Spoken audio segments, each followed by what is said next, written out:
Kaip mes perpratome tarakonų sąmokslą? Jis man pasakė stalčiuje pamatęs tarakoną. Nespėjo nutrėkšti tos nuorūkos. Kibirkštis išbėgo iš stalčiaus, prarapojo spintelėmis ir metėsi ant stogo. Tada išsipylė benzinas.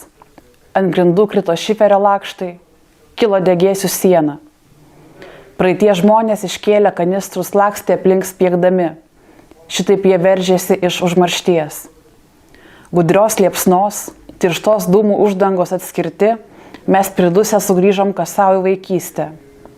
Jis į Senamiesčio gatvę, pamėgta gidų ir fotografų, dėl pagarbaus sienų šalčio ir atminimo lentelės. Šiame name gyveno didis žydų poetas Moišė Kulbakas.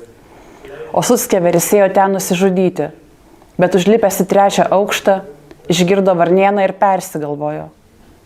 Aš prie bendrabučio lifto stebiu judančias nuorūkų išnaras, tai tos durys, kur dūmų karštais kamuoliais praeitie žmonės veržėsi iš užmaršties.